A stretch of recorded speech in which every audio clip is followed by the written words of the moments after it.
Hi, everybody. Good to see you all. I think people are still trickling in. So I'm Lisa Guess. I am from Ericsson, from the Enterprise Wireless Solutions Division. I run the Global Solutions Engineering team there in that division.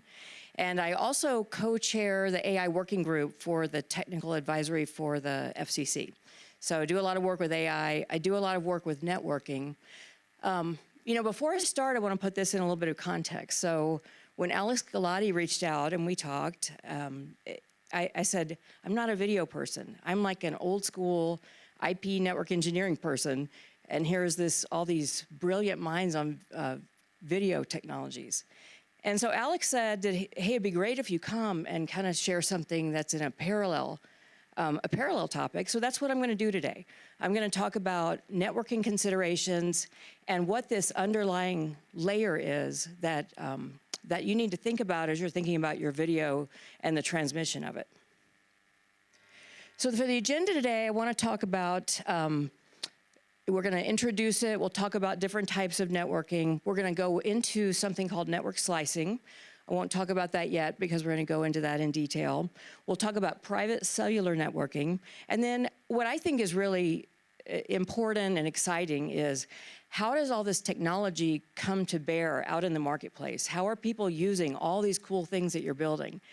And the job that I have running the solutions engineering team, I actually work alongside sales, and we get to go out in the field, and we're the ones who are actually deploying the pilot tests, the early things.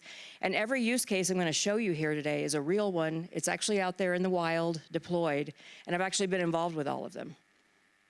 Now, I'm just going to mention again, so networks matter. The networking layer is really important. A lot of times when you're up at the higher layers, you're like at layer 7, it's great to do all the encoding, the compression. That's great. Your network can just ruin it all for you. If you have a bad network or if it's not working, lots of packet loss. And these algorithms help overcome a lot of packet loss and challenges in the network. But the better the network can be, the better your solution will turn out to be. So what is the right network?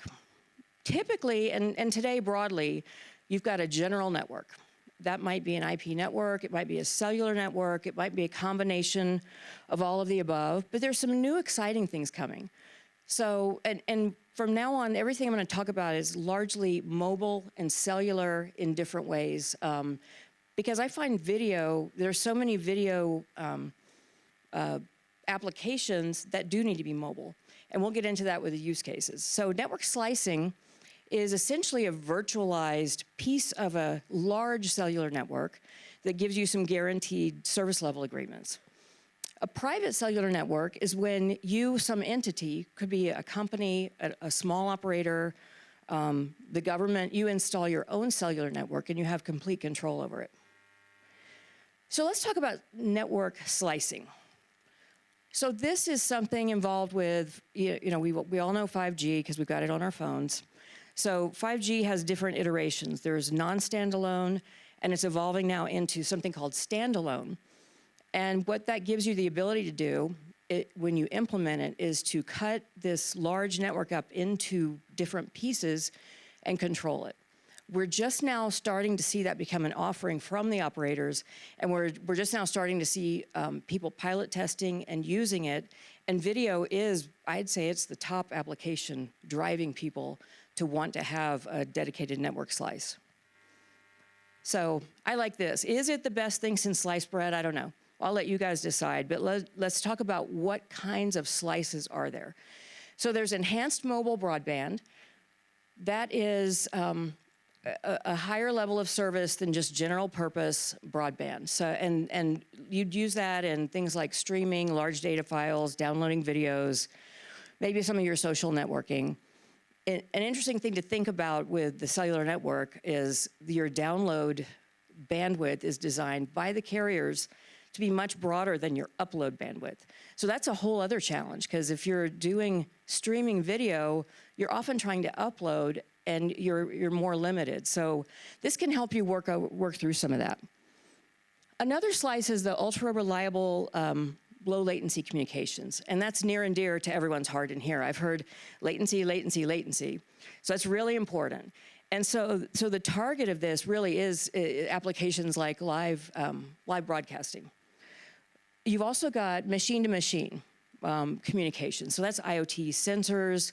You might use this in smart cities, and this is going to be low bandwidth, don't care much about latency. That's going to take up less of your network. And the final one is public safety, which, when there's a disaster, you want your first responders to have all the priority that you can have in the network.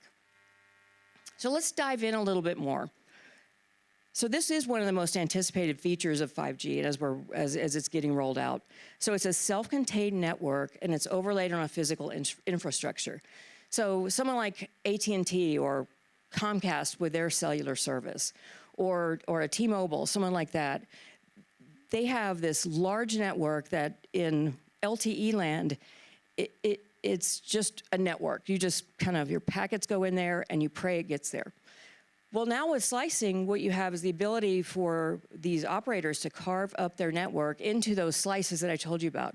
The low latency, machine-to-machine, mobile broadband. And so each one has its own characteristics, and it can be customized. Right now it's static, but I'm going to talk to you a little bit in a use case about how we're delving into how do we customize it on the fly for what's needed at the time. It's going to be pretty cool. What's under the covers here, though? So multi-slice implementations require 3GPP. So that's the group that's working on all the standards, 5G. They're working on 6G, of course. We'll get into that. There's a key thing, User Equipment Route Selection Policy, also known as URSP. So if you'll notice here, there's a camera, and there's also just typical file sharing here on the left side. And you've got a packet data network gateway here. This device that sits at the user premise has the smarts to know how to map the right traffic into the right slice.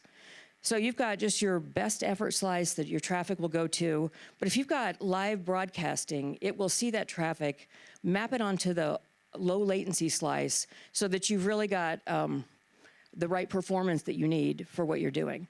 And you'll see much better performance than you'd see if it were just a typical network. So now let's get into the use cases. This is my favorite part.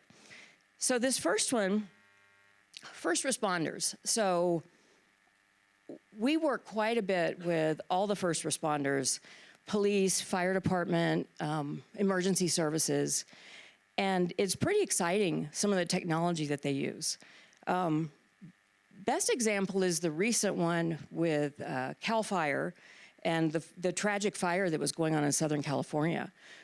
All their fire trucks, they had drones, they have mobile command units. They've got cellular connectivity on those, pretty hefty connectivity that we're working with them on. And these types of solutions are available in the wild. I promise I'm not doing a sales pitch. I'm just trying to educate you on the products and what's there. So on those devices, they have the ability to get mapped into this public safety slice so that when everybody's on their phones, they're calling 911, they're calling their friends and family. I wish everyone's traffic could get through because that's all really important. But what's most important is that these drones that are taking video, their traffic gets through so the mobile command center can see what to do.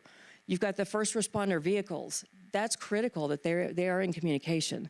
So having this dedicated network slice gives you the capability to be prioritized, but you don't have to go to the expense and the logistical challenges of putting in an entirely new dedicated cellular network across the country.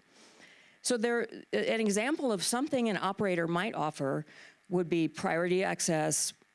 It's found to be, in this particular case, 2.5 times faster, 40% more capacity than an unsliced network. Broadcast video. So we're doing several examples of this all around the world. It's latency sensitive. It gets mapped onto a broadcast video slice, in this case, the low latency slice. And the carrier can do different bandwidth SLAs, depending on what they want. If it's standard def, maybe you're at 1 to 3 gig, high def, up to 8, and ultra high def, anywhere from 15 to 50, depending on what you're doing and what your algorithms are. And of course, what the business wants is to pay the least and get exactly what they need and no more. So that's the other benefit of this slice, is it lets them tailor this for what the business is wanting to do without wasting capacity. So this is a real case. We actually just we're bringing this up last weekend. So this is live broadcast from a sporting event. I am not really at liberty to share who it is, but I think that's a picture of Aussie football, so you can guess who maybe it is. So in this case, I'm just going to walk you through this diagram and what's going on so it makes sense. So I'm going to stand over here a second. So in this case, at the arena, you've got a ruggedized cellular router, and it has Wi-Fi capability. You can connect on Ethernet. You can do Bluetooth. It depends on whatever device you have. In this case, it's a camera connecting in to this device, sitting on site at this arena. So clearly this has to be something you can put up and take down, because you're not leaving this there all the time. And then on site, up on a pole, is a 5G adapter. Now, you remember I just talked to you about URSP. So it has to be URSP capable. It has orchestration, and it's connected to these two slices. So there's the broadcast slice, prioritized, the internet slice. And then this goes into the operator's network, and then into the media broadcast room so that it can be transmitted out. When this traffic comes in, it gets marked with, it's called Differentiated Services Control Protocol. It's an IP thing, so DSCP38. And then that's how this adapter, whoop, I went forward, sorry. I went way forward. We're going back, there we go. And that's how this adapter, I'm just pressing sorry you guys. I'm sure you're all feeling for me right up here right now. We're going back. There. Okay. So then it goes into the network. Now, and the point where the reason I wanted to show you this diagram is it's all the way from the camera itself starts getting prioritized all the way until it gets off to the internet. And you can actually do mechanisms there to prioritize in the IP world. But you're not going through some network that's random and best effort, and you wait until you hop into the operator's network. You actually do the mapping right at the edge. Hopefully that makes sense. All right, let's talk about private cellular networks. So in this case, maybe what a slice can do for you isn't good enough because you're doing something else. And so you want to go build your own cellular network. This is also a new, it's not necessarily an emerging technology, it's becoming more commercially available. It uses all the same things that a giant operator like a Verizon or somebody might do, but it's downsized and simplified so that you can actually put this up in your own application. Some people that buy these are like a mine, because you can't get any cell service in a mine. Might be offshore oil rigs. But what we're finding a lot of uptake in is at stadiums. So you'll have big events that have 100,000 people, maybe 150,000 people. And then all of the things that need to go on, ticket taking, parking, all the live video streams, the downstreams, the upstreams. So it makes sense because there's so much money involved and there's so much need for even higher bandwidth than 15 megabits or 25 or 50, which is about max you can do in the slicing. If you put in your own private cellular network, you can get, depends on what band you're using. If you're sub 6 gigahertz, which is what CBRS is, what we have here in the US in an unlicensed spectrum, you can get about 10 gigabits per second. And if you're in the millimeter wave space, which there is space available in some cases, you are at maybe up to 20 gigabits per second, depending on how you design it. So now you're talking some real bandwidth here that you can do something with. In Europe, different countries have different specialized industry spectrums. So that's what's used in these cases. I know, for example, in Germany, they've got bands allocated for auto manufacturing. So I'm just kind of describing to you what a private cellular network is and what the type of people that buy it and where we're seeing it. And I've got a couple of video use cases here in a minute. So let's look at what this looks like. So if you look up here, you'll see on the enterprise site, this is your own dedicated network. That's what you go build. Everything's private. You have private SIMs. You have private hardware. We'll dive into that in the next slide. And you've got your own workloads. You're doing your own activities. You have the ability to connect into the larger carrier network for data that needs to go there, or you don't have to. It depends on what you're trying to do. Some things you need to think about with it are location. You know, if you're in a remote area, you don't have as much to worry about with interference. If you're in a stadium downtown, you better make sure you've got spectrum allocated to you. And maybe you go to that local operator and lease spectrum for the time that it's there. You got to think about design. So now if you own it, you've got to do all your own design. You've got to operate it. You would need to tune it for the performance that you need. So in this video case, you know, you think about a camera. If it's ultra high def, live, uncompressed, you might be doing 3 gigabits per second, right? So you got to think about what do I need, and then how do I allocate it? And then of course you got to think about security. How do you separate your traffic? How do you keep bad actors off of it? What do you do with that? This is physically what this looks like. So if you'll see on the left-hand side, you'll see there's user equipment.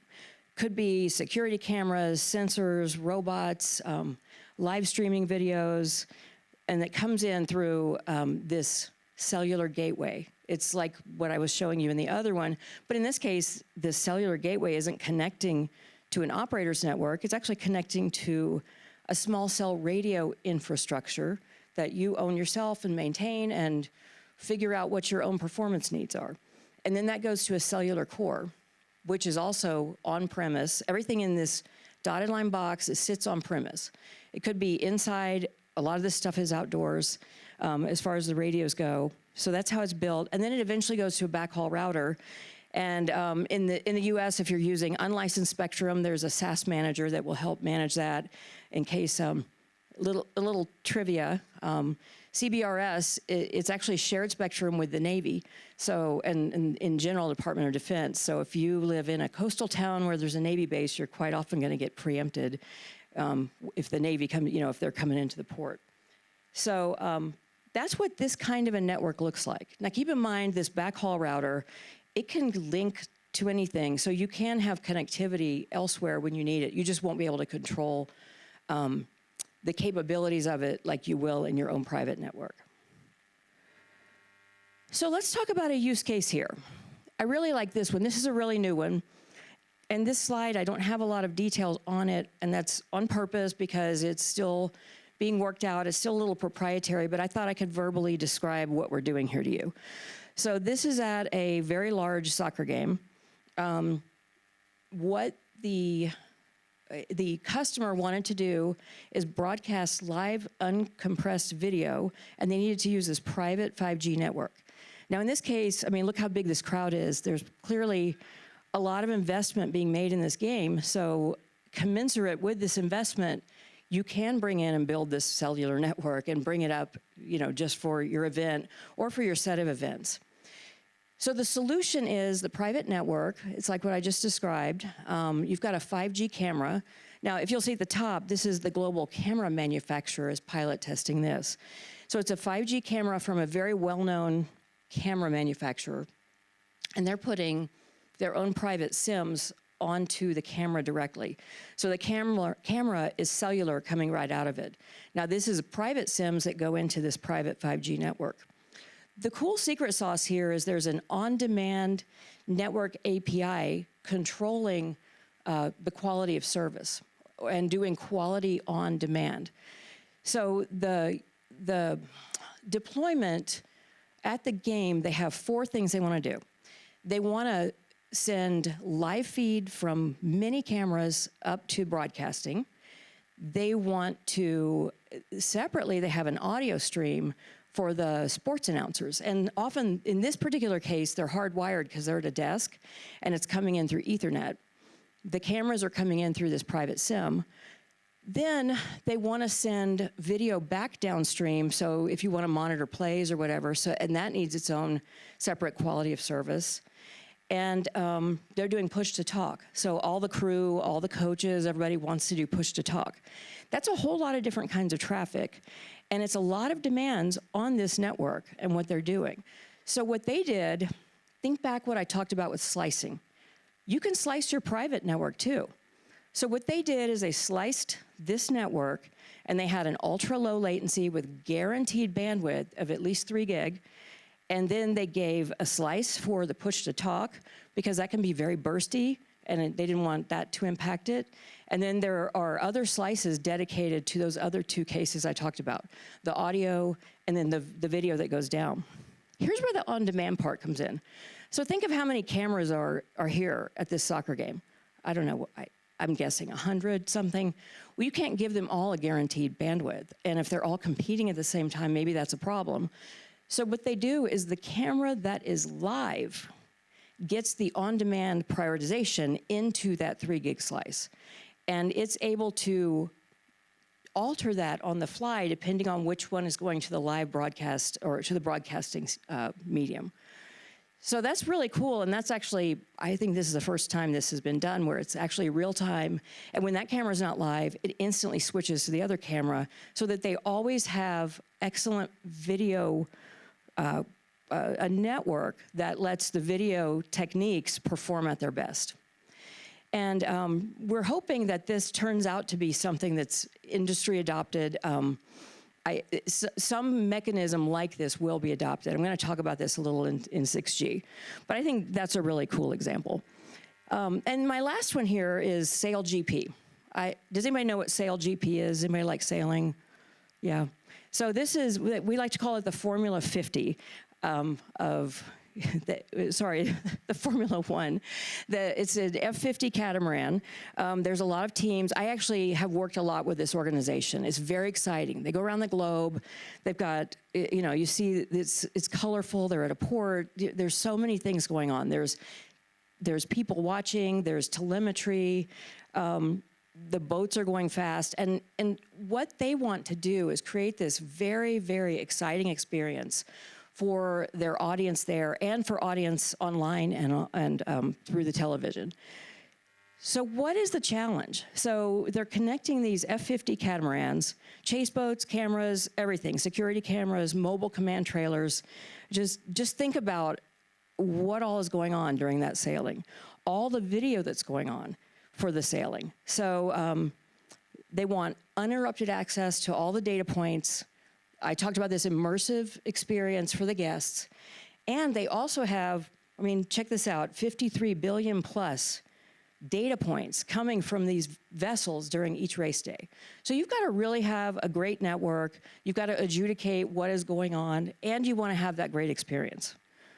So what did they build? So they put in this private cellular network. And again, this is becoming, you know, kind of an industry offering across the board. This isn't something proprietary and unique that my company is doing. This is a way to solve these problems. And they put in this infrastructure at the port or the marina, and you'll see we're doing ticketing, retail, video analytics, broadcast cameras. It's all in motion. You know, there's no way anything in there is wired, and all the IoT sensors. And it's been actually, I'd call it a tremendous success. The audience loves it. There's connectivity. You can get online and see all the telemetry data points if you're like a real geek on sailing. So it's been an exciting experience. And so they go and they put this up, and then they take it down and go on to the next city around the world. So that's an exciting use case. You know, I hope you've enjoyed hearing about all the things you're doing come to life and what people are doing with them out in the wild. So what's next? 6G, right? I know a lot of folks, including me, go, we're not even fully on 5G yet. You know, our phones say 5G, but how often do they really say 5GE? And it's not really 5G, you know, because we're still working on our networks. But if you look at the cycle of the Gs, you know, we went 1, 2, 3, 4, 5, up to 6 is where we're heading. Right now is when all these standards are getting evolved. People are experimenting. Several companies like mine are involved in how are we going to enable technologies like video and not make it kind of this add-on API, this proprietary, we're going to embed it. We want, when 6G comes out, and I think it'll start becoming more commercially available around 2030. So we got time, and everybody's baking it in, bringing all their great ideas. That's where we're going with 6G. So it sounds like, it sounds like the new Brave New World, right? The cyber physical continuum. But if you look at what it's doing, it's really combining physical and digital realities. It's going to do all kinds of things like distributed computing, AI as a service, network insights using AI ops, lifecycle management leveraging AI. The one I want to hone in on is advanced QoS. So this is being baked in. This on-demand quality on demand is being baked in. Ultra low latency is being baked into this. We don't have to go do kind of after the fact mechanisms overlaid onto what's essentially a connectivity network, which is what 5G is. But with 6G, it's being built from the ground up. So as that evolves, I think all of you in the room can expect better and better cellular networks and mobility networks that will be able to support more and more demand out of videos. So that's what I wanted to share with you today. I hope you enjoyed hearing about it. And I've got, I think, about 5 minutes for questions. How are we doing? A few minutes for questions.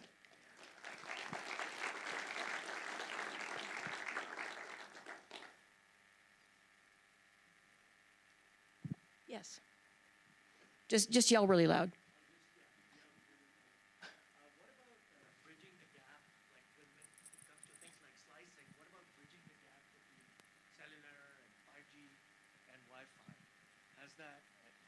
Are we still in la la land there? Or When you say bridging the gap, do you mean?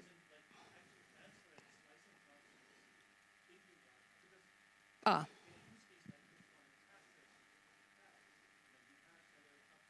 Yes.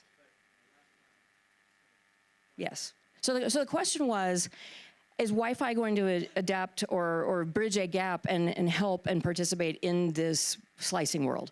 So yes and no. So if you think back to that cellular router on site, it has Wi-Fi in it. So what it's able to do is, let's say a device connects to it using Wi-Fi, it's able to look at that traffic, whether by OS or the FQDN or some traffic pattern that it sees, and it can map, starting one hop from the Wi-Fi device, it can map it into a slice starting there.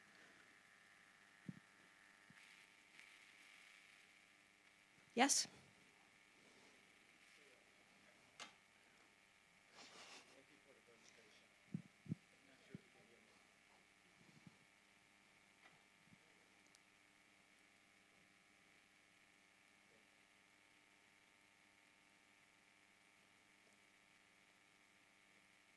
Thank you for the presentation. It was very informative.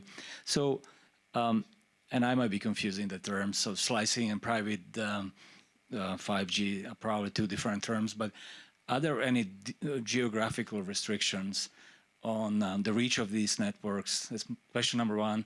And question number two, how long does it take to provision networks like this? Okay. So slicing is taking a cellular network, it could be public or private, into slices. So, and you asked about the geographical reach. So really, if you're in the public network for slicing, you need to have, this operator needs to implement slicing throughout their network. And as I said, this is just starting. So you have to really talk to that operator and go, have you implemented, and can you really guarantee, let's say, 15 megabits per second? And they will be careful. It's a little bit custom designed now, but it's evolving fast. Geographical reach on the private networking side, it depends. If you're doing a single node implementation, so let's say it's a singular base station, you're limited to what your geographical reach is, let's say within the building or whatever the power limitations are of that country. But you can do a multi-node implementation, and if you look at that backhaul router, you can connect them through the backhaul router, and then you can get private cellular networks connected multi-hop in, practically speaking, probably about as far as you want to go. I wouldn't connect them over a satellite link and expect high performance, but you could do things like that. Did that answer the question? Oh, how long does it take to provision? Okay. Whew. So for private cellular networks, it can take anywhere. On my team, we've got like a kit, we're ready to go. We literally have a rolling box, and you have all the devices, and we have a pod, and we put the antenna up. We can do that in 20 minutes, for a proof of concept. But we were in the Panama Canal trying to put in private cellular. That was going to take about 2 years because you're pouring concrete. You've got to put up antennas. It's got to be stable. And, so it ranges. I'd say it's very intense. And the average thing probably takes about 6 months to design, engineer, figure out what it is you need, and then tune it. Just a little fun tidbit. If you're in a deployment like a mine, you never quit tuning it because your piles of dirt are always moving. So where your radio dots are on the ceiling or at the top, you're always adjusting and tuning, which is where AI is going to really come to bear to help us do that in more real time. Getting the spectrum? Yes, getting this. So I think the question is, how do we get the spectrum for private cellular? I'd say it's something tricky to be worked through. If you're here in the U.S., you've got something called CBRS, which is a 3.5 gigahertz public spectrum that used to be solely owned by the military, but now they are sharing it, and they use this SAS I mentioned. It's a network operating center that actually gives you spectrum when you need it, and then will take it away, but put you on a different one. So it's kind of dynamic. That's in the U.S. That's publicly available for free. In other countries, there are industry spectrum allocations, like Germany. France has a lot. In fact, some of the Paris Olympics, we were using some industry spectrum for that. And then you can also lease spectrum from an operator. So you might go to BT, and you might say, hey, I'm putting this private network. I need this spectrum. I think I'm about out of time. I don't know who's supposed to give me the hook. Okay? All right. Thank you.